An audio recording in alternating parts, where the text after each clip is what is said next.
Hello guys, आज हम screening देख पढ़ेंगे। स्क्रीनिंग क्या है? Screening it is defined as a research.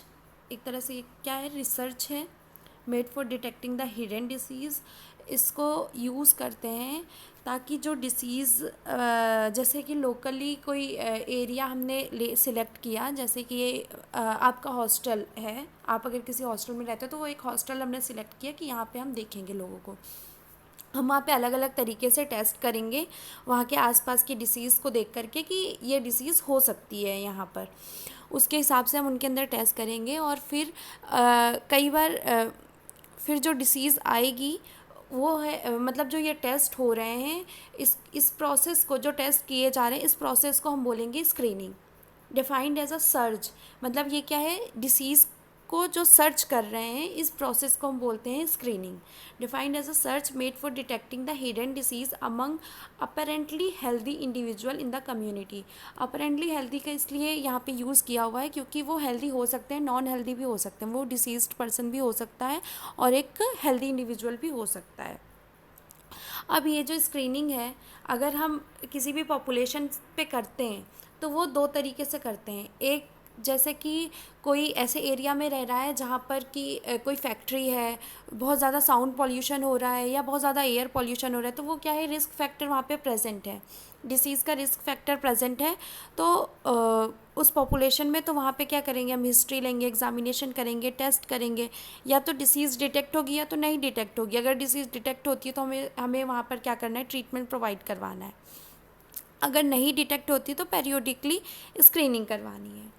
और एक तो एरिया ऐसा होता है जहाँ पे डिसीज़ का रिस्क फैक्टर नहीं प्रेजेंट होता है, तो वहाँ पर हम क्या करेंगे? पेरियोडिकली स्क्रीनिंग करते रहेंगे कि ठीक है, डिसीज़ ना हो कोई, वो अच्छी चीज़ है, पर वहाँ पर फिर भी हम स्क्रीनिंग करेंगे। अब क्या है कि स्क्रीनिंग का कोई भी प्रोसेस होता है, कोई भी जो मतलब गवर्नमेंट इनिशिएट करती है, स्क्रीनिंग हो, प्रोग्राम हो, उसका एक एम होता है। और ये कम्युनिटी में बहुत इम्पॉर्टेंट है कि आप एम, ऑब्जेक्टिव, उसका प्रिंसिपल, ये सब लिख कर आओ। इसी के मार्क्स मिलते हैं और ये हेडिंग बहुत इम्पॉर्टेंट होती है। तो जो स्क्रीनिंग है, इसका एम क्या है? To sort out those having disease. हमें क्या करना है कि हमें उस पॉपुलेशन, उस कम्युनिटी की पॉपुलेशन से जिन लोगों को डिसीज़ प्रेजेंट है जिनके अंदर, उनको शॉर्ट आउट करना है, उनको अलग करना है ताकि हम उनको प्रॉपर ट्रीटमेंट प्रोवाइड करवा सकें। और जिनके अंदर डिसीज़ एब्सेंट है उनका पेरियोडिकली स्क्रीनिंग कर सके ताकि डिसीज़ ना हो पाए और लोगों के बीच अवेयरनेस दे पाएँ। जैसे कि टीबी था, तो हमने क्या किया? हमने गांव-गांव गवर्नमेंट ने क्या किया? हमने तो क्या किया, गवर्नमेंट ने क्या किया कि गांव-गांव जा कर के स्क्रीनिंग करवाई, देखा, ट्रीटमेंट प्रोवाइड करवाया, इसलिए ताकि पूरी कम्युनिटी में टीबी ना हो। तो बस ये जो गवर्नमेंट इनिशिएट करती है इस तरह के प्रोग्राम्स, वो इसीलिए करती है। और इसका एम क्या है स्क्रीनिंग का? To sort out those having disease and those not having the disease from a group of apparently healthy individual. ताकि हमें पता चले कि इतने लोगों को डिसीज़ है, इतने लोगों को डिसीज़ नहीं है इस एक कम्युनिटी में, और इतने लोगों को हमें ट्रीटमेंट प्रोवाइड करवाना है। ये इसका एम है। इसका ऑब्जेक्टिव क्या है? To provide to provide treatment to those detected person. जिनको डिसीज़ डिटेक्ट हो गई उनको ट्रीटमेंट प्रोवाइड करवाया जाए, और so that the disease is controlled in the community. और इसी तरीके से हम डिसीज़ को क्या कर सकते हैं? कंट्रोल कर सकते हैं। ताकि एक अर्ली स्टेज में ट्रीटमेंट स्टार्ट होगा तभी डिसीज़ को प्रॉपरली ट्रीट किया जा सकता है और कम्युनिटी में कंट्रोल किया जा सकता है। अब इसके यूजेस की बात किया जाए तो स्क्रीनिंग के कुछ मेथड होते हैं। जैसे एक होता है प्रिस्क्रिप्टिव स्क्रीनिंग। इसमें क्या होता है कि जो पीपल, मतलब जो वहाँ कम्युनिटी के लोग हैं, वो खुद जा कर के अपने बेनिफिट के लिए अपना टेस्ट करवाते हैं। ठीक है। इसमें जैसे कि न्यूबॉर्न होता है, जो नया नया बच्चा है, उसका टेस्ट होता है। प्रेगनेंसी के टाइम पे जो वुमेन होती है उसका टेस्ट होता है। डायबिटीज़, हाइपरटेंशन, इस तरह के जो टेस्ट लोग खुद करवाते हैं, इसमें गवर्नमेंट का कोई हाथ नहीं होता है। वो अपने बेनिफिट के लिए, उनको कुछ ऐसे सिम्टम्स नज़र आते हैं या कोई डॉक्टर उनको प्रिस्क्राइब करता है तो वो उसे एक टाइम पे करवाते हैं। उसको बोलते हैं प्रिस्क्रिप्टिव स्क्रीनिंग। और फिर उसके बाद आता है प्रोस्पेक्टिव स्क्रीनिंग। इसमें क्या होता है कि वो दूसरों के बेनिफिट के लिए कोई भी कम्युनिटी का पर्सन दूसरे के बेनिफिट के लिए खुद की स्क्रीनिंग करवाता है, खुद ही जा कर के टेस्ट करवाता है। उसको कुछ ऐसा फील होता है जैसे कि HIV हो गया, तो जो पर्सन है, जो जिसको भी हुआ है, जिसको भी ऐसा फील हो रहा है कि शायद उसको HIV हो गया है, तो वो जा कर के अपना खुद का टेस्ट करवाएगा, ताकि फैमिली में दूसरे मेंबर्स को ना हो, ताकि कम्युनिटी में दूसरे मेंबर्स को ना हो। इसमें HIV, पल्मोनरी ट्यूबरक्लोसिस, सिफिलिस, इस तरह के टेस्ट आ गए जो कि लोग खुद जा कर के करवाते हैं, ताकि कम्युनिटी में वो जो डिसीज़ है वो स्प्रेड ना हो। फिर आता है सब्सीक्वेंट स्क्रीनिंग। सब्सीक्वेंट स्क्रीनिंग में क्या होता है कि यहाँ पे ये एक रिसर्च पर्पस के लिए होता है, जिसमें हम नेचुरली जो डिसीज़ की नेचुरल हिस्ट्री होती है उसके बारे में हमें पता चलता है, और हम इसी तरह से हम लोगों को एजुकेट कर सकते हैं जब हम रिसर्च करें उस चीज़ पर। जैसे कि हम क्या करते हैं कि हम हिस्ट्री लेते हैं कि अच्छा इतने लोग 100 लोग, जैसे कि एक कम्युनिटी में 100 लोग स्मोकिंग कर रहे हैं, तो उन 100 लोगों की 10 साल बाद जो मतलब उनके अंदर क्या क्या डिसीज़ेज़ हुई, उनके लाइफ के अंदर क्या क्या चेंजेस आ रहे हैं, वो चीज़ें हम रिसर्च में लेते हैं, और उसी के बेस पे हम आगे चल कर के एजुकेट करते हैं लोगों को कि आप स्मोकिंग मत करिए। तो ये सब्सीक्वेंट स्क्रीनिंग आ जाती है, जिसमें हम लोगों को नेचुरल हिस्ट्री बताते हैं डिसीज़ की, और इसमें इंफॉर्मेशन देते हैं हम लोगों को कि किस तरह से डिसीज़ हमारी बॉडी में आती है, तो आप ये मत कीजिए, आप ये मत खाइए, आप ये मत करिए, इसमें ही आ जाता है। और फॉर एजुकेशनल पर्पस, ये तो पता ही है कि हम जैसे अगर हमने स्मोकिंग पे हमने रिसर्च किया, तो हम लोगों को आगे से आगे चल कर के एजुकेट कर सकते हैं कि स्मोकिंग मत कीजिए, तंबाकू मत खाइए, ड्रिंक मत कीजिए। तो ये अब हम रिसर्च के लिए हम जब स्टडी करते हैं, डिसीज़ की नेचुरल हिस्ट्री पता करते हैं, तो हम आगे चल कर के एजुकेशनल पर्पस के लिए उनको अवेयर कर सकते हैं। फिर हम टाइप्स की बात करते हैं। तो टाइप्स हैं, इसके 5 टाइप्स हैं। अब जैसे मास स्क्रीनिंग है। मास स्क्रीनिंग में क्या है कि एक बहुत बड़े पॉपुलेशन को हमने, पूरा इंटायर पॉपुलेशन को हमने कवर कर लिया। जैसे हमने कोई गांव ले लिया, और उस पूरे गांव में भले ही कोई रिस्क फैक्टर है नहीं है, कोई डिसीज़ है नहीं है, लेकिन हम सब का टेस्ट करेंगे वहाँ पे, पूरी पॉपुलेशन का टेस्ट करेंगे, और हम डिसीज़ फाइंड आउट करेंगे। ये है मास स्क्रीनिंग। मास का मतलब अपने आप ही समझ में आ रहा है, ठीक है। इंटायर पॉपुलेशन का हम वो करेंगे। इसमें जैसे हाइपर एंडेमिक एरिया हो गया कोई, जैसे कि एक टाइम पे हमने देखा था कि बिहार में फाइलेरियोसिस बहुत ज़्यादा फैला हुआ था, तो वहाँ पे गवर्नमेंट ने क्या किया, मास स्क्रीनिंग करवाया कि ताकि देखें कि हम ज़्यादा से ज़्यादा लोगों को वो कर सकें, बचा सकें, और डिसीज़ ज़्यादा से ज़्यादा स्प्रेड ना हो। फिर हाई रिस्क स्क्रीनिंग, इसके तो नाम से ही समझ में आ रहा है, उन लोगों की स्क्रीनिंग करना जिनके अंदर रिस्क ज़्यादा है। अब इसमें जैसे हाई रिस्क स्क्रीनिंग में जैसे प्रोस्टिट्यूट आ गई, सेक्स वर्कर्स आ गए, प्रोस्टिट्यूट आ गए, जिनके अंदर HIV होने की संभावना ज़्यादा से ज़्यादा है। उसके बाद हाइपरटेंशन, ओबीज़ पीपल में हाइपरटेंशन होने की संभावना ज़्यादा से ज़्यादा है, डायबिटीज़ होने की संभावना ज़्यादा से ज़्यादा है। और उसके बाद किसी एक फैमिली मेम्बर को अगर टीबी हो जाता है, तो दूसरे फैमिली मेम्बर को भी टीबी होने की संभावना बढ़ जाती है। तो हम इस तरह से हाई रिस्क स्क्रीनिंग करते हैं, जहाँ पर रिस्क ज़्यादा हो। तो इसमें क्या कहते हैं, group of population who are at a high risk of the disease and not of entire population. पूरी पॉपुलेशन का नहीं करते, सिर्फ सिलेक्टिव स्क्रीनिंग होती है ये, कि अच्छा इस फैमिली में है तो यहाँ के आसपास के लोगों को बस कर लेते हैं, ऐसा। फिर उसके बाद आता है हमारा मल्टीपर्पस स्क्रीनिंग।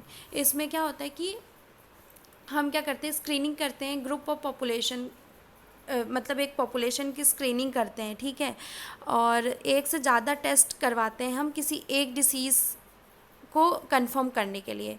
मतलब कि जैसे हमने एलिज़ा करवाया HIV के लिए, वहाँ पर पॉजिटिव आया, एलिज़ा टेस्ट पॉजिटिव आया, लेकिन इसका ये मतलब थोड़ी कि उसको HIV हो सकता है, ये बाई चांस पॉजिटिव आया हो। उसके बाद हम 1-2 और टेस्ट करवाएंगे ताकि हम कंफर्म कर सकें कि HIV ही है क्या।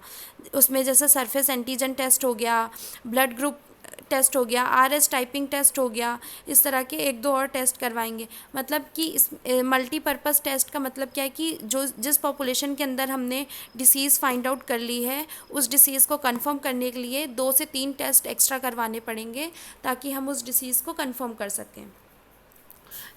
उसके बाद मल्टीफेजिक स्क्रीनिंग, इसमें क्या है कि screening of a population by applying different phases for the diagnosis of the disease. मतलब कि डिफरेंट फेज डायग्नोसिस करने के लिए हमको ये तो डिसाइड करना पड़ेगा ना कि किस फेज़ में उसकी डिसीज़ है।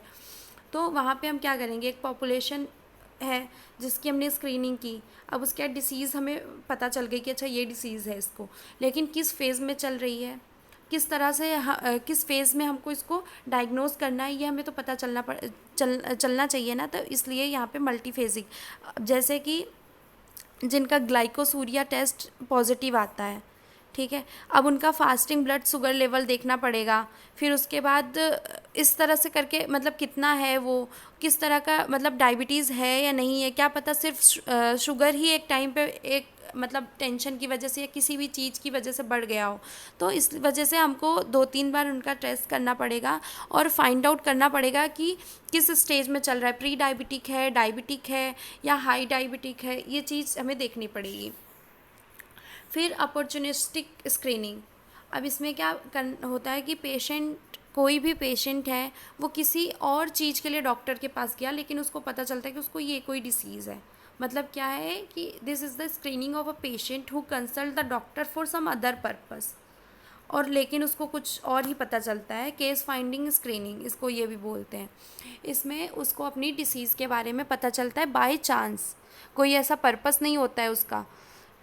ये हो गया अपॉर्चुनिस्टिक स्क्रीनिंग। उसके बाद क्राइटेरिया क्या है स्क्रीनिंग का, एक तो डिसीज़, एक टेस्ट। तो डिसीज़ का क्या है कि it should be public health importance, मतलब डिसीज़ में क्या होना चाहिए कि ये एक पब्लिक हेल्थ की इम्पॉर्टेंस के लिए होना चाहिए और अर्ली स्टेज में रिकॉग्नाइज होनी चाहिए डिसीज़। फिर उसके बाद जो टेस्ट हो रहे हैं, disease can be diagnosed before the onset of sign and symptom, मतलब कि जो साइन और सिम्टम है वो आने से पहले पहले हमारी कोशिश होनी चाहिए कि उसका टेस्ट हो, क्योंकि हम पेरियोडिक टेस्ट की बात कर रहे हैं। तो जो भी डिसीज़ है वो एक मतलब ज़्यादा डीप में ना जाए और उसका पहले ही हमको पता चले और हम उसका डायग्नोसिस करें। और उसके बाद there must be a facilities available to confirm the diagnosis, उस डायग्नोसिस को कंफर्म करने के लिए वहाँ पे फैसिलिटीज़ अवेलेबल होनी चाहिए। There must be effective treatment, उसका इफेक्टिव ट्रीटमेंट वहाँ पे प्रेजेंट होना चाहिए। अब ऐसा नहीं होना चाहिए कि एलिसा टेस्ट तो हो गया लेकिन सरफेस एंटीजन टेस्ट ही नहीं हो पा रहा है वहाँ पे, या वो सुविधाएं अवेलेबल ही नहीं है। अब अगर एलिसा टेस्ट में किसी का पॉजिटिव आता है तो उसको तो टेंशन हो गई ना कि मतलब हो रहा है, क्या हो रहा है, और वहाँ पे ट्रीटमेंट भी प्रोवाइड करवाना पड़ेगा। ये मतलब एक गवर्नमेंट का काम है ये। There must be effective treatment और the disease with treatment should have good prognosis, और उसका गुड प्रोग्नोसिस मतलब कि जो पेशेंट है वो जल्दी से जल्दी क्योर भी होना चाहिए। फिर जो टेस्ट हो वो किस तरह का हो, एक तो टेस्ट है ना सिंपल होना चाहिए, सेफ़ होना चाहिए, चीप होना चाहिए और रैपिडली अप्लाइड होना चाहिए, ईजिली हम आसानी से बार बार कर सकें, पेरियोडिकली कर सकें। और it should be acceptable by the people, जो लोग हैं वहाँ पर उनके द्वारा उसे एक्सेप्ट भी कर पाएँ, वो इस तरह का टेस्ट होना चाहिए वो। जैसे कि हम देखें कि जैसे पर रेक्टल और पर वेजाइनल एग्जामिनेशंस हैं, तो उसमें क्या थोड़ा पेन भी होता है, एम्बैरेसिंग भी होता है, डिस्कम्फर्ट भी होता है लोगों को। तो इस तरह का जो टेस्ट है उसमें लोगों को हमें पहले थोड़ा जागरूक करना पड़ेगा, उनको समझाना पड़ेगा। उसके बाद इस डायरेक्ट हम किसी से बोलेंगे कि चलो पर वेजाइना टेस्ट कर रहे हैं आपका या पर रेक्टल टेस्ट कर रहे हैं, तो कोई भी नहीं करवाएगा, थोड़ा उसको भी डिस्कम्फर्ट होगा। तो जो लोग हैं वो एक्सेप्ट कर पाएँ, इस तरह का टेस्ट होना चाहिए, वो रिलायबल होना चाहिए। ऐसा नहीं है कि आज आपने कुछ अलग रिपोर्ट दे दी, कल अलग रिपोर्ट दे दी, परसों अलग रिपोर्ट दे दी। इस तरह फिर जो एक लोगों के बीच में एक ट्रस्ट होता है वो डेवलप नहीं हो पाता। तो रिलायबल होना चाहिए और वैलिड और बहुत ही एक्यूरेट टेस्ट होना चाहिए। ऐसा मतलब वही है कि अगर आज वो जो टेस्ट आ रहा है वो एकदम सही होना चाहिए। अब जो ये वैलिड टेस्ट है इसमें इसका जो रिलेशनशिप है वो है इंटरप्रिटेशन से और स्पेसिफिसिटी से। तो ये हम अगली वीडियो में देखेंगे। Thank you.